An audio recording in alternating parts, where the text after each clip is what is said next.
Okay, let's just jump right in. Imagine this. One single volcano in the middle of the Atlantic that could unleash a disaster so big, it's almost hard to wrap your head around. Well, today, we're going to talk about exactly that. We're looking at the volcano Cumbre Vieja and the very real, kind of terrifying possibility of a mega tsunami. I know. It sounds like something straight out of a Hollywood blockbuster, right? But this is based on actual science, and the question it raises is pretty chilling. Could one single volcano really put the coastlines of three different continents, Africa, Europe, and the Americas, in danger? Let's dive into the research and see what's up. All right, so to really get a grip on this, we've got to start at the source. We need to meet the volcano itself, a place that geologists are watching very, very closely. And here it is. This is Cumbre Vieja, located on La Palma, one of the Canary Islands. Now, this picture is beautiful, but it doesn't tell you the most important thing. La Palma is, get this, the steepest island in the entire world. And that steepness? Well, as you're about to see, that's a huge piece of the puzzle for this potential disaster. You know, when scientists talk about this stuff, they are usually pretty measured with their language. But for this scenario, they don't hold back. They use one word: catastrophe.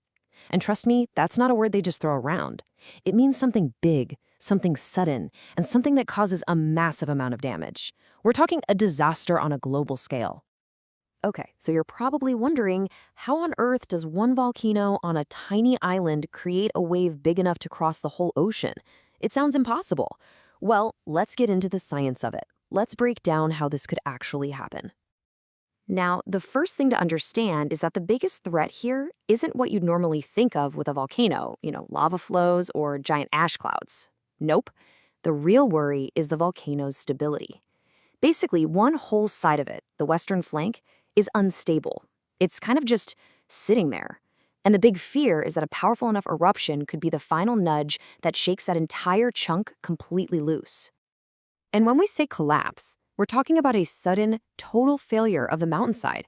Think about it. The pressure building up inside from an eruption, it's like shaking a soda can. That pressure could be the final push that causes that whole wall to just give way and slide right into the Atlantic. So how much rock are we talking about? The estimate is 500 billion tons. Let that sink in for a second. 500 billion. It's an amount of rock that's just, honestly, it's hard to even imagine. And all of that would fall into the ocean at once. So what you have is this perfect, terrifying chain reaction. It's a simple three-step process. Step 1, the volcano erupts. That's the trigger. Step 2, the eruption causes that massive landslide, which crashes into the ocean. And step 3, that impact, that splash, shoves a gigantic amount of water out of the way, creating the mega tsunami. Right at the beginning, right where it's born, scientists figure this wave could be around 100 meters high. To put that in perspective, that is way taller than the Statue of Liberty. Just picture that for a second, a vertical wall of water that big starting its journey across the open ocean. And once this thing gets going, it doesn't just fizzle out. Oh no, it starts a relentless, super fast trip all the way across the Atlantic. Just how fast are we talking? Well, get this, about 800 kilometers an hour. That is literally as fast as a jumbo jet at cruising altitude. So you have a wave crossing the ocean at the speed of a plane. The energy behind that is just incredible. This timeline really shows you just how fast this whole thing would unfold. In less than an hour. A 90-meter wave hits Northwest Africa. Just 3 hours after the collapse, it's smashing into Lisbon. 5 hours in, it gets to Britain. And after only 8 hours, that's less than a workday. It has crossed the entire ocean and arrived on the shores of the Americas. All right, so it's crossed thousands of kilometers. Now what? What happens when this monster wave finally hits land? This is where the real catastrophe begins. You might think it would have lost a lot of power, right, after crossing a whole ocean? Nope. When it hits the American coast, it's still projected to be around 30 meters high. We're talking about a 10-story building made of water moving at hundreds of kilometers per hour. Unbelievable. And just look at who's in the way. Major cities on the U.S. East Coast: Boston, New York, Miami.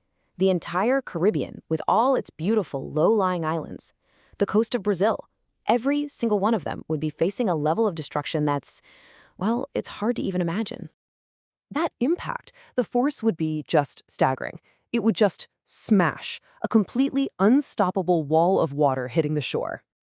It wouldn't just stop at the beach. It would surge for miles inland, carrying so much energy, it would devastate everything. Towns, cities, just swept away. And the end result? Absolute. It would simply flatten it all. Buildings, roads, everything, just wiped clean off the map. Okay, deep breath. This all sounds like a terrifying what-if scenario, right? A movie script. So, what's the reality? How likely is something like this to actually happen? And how seriously are scientists taking it?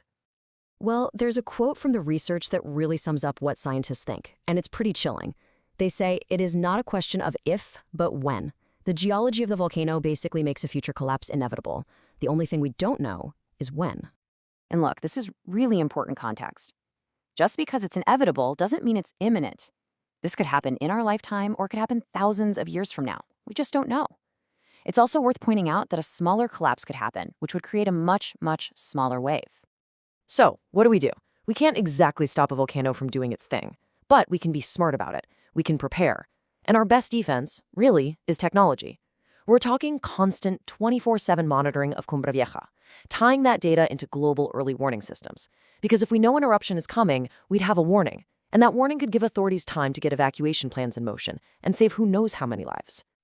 And really, that's what it all comes down to, doesn't it? We can't stop the wave. We can't control the incredible power of our own planet. But what we can do, with science and with smart planning, is get ready for it. We can learn to see the signs. So the real challenge isn't figuring out how to stop the wave. The challenge is making sure we're ready for it whenever that day comes.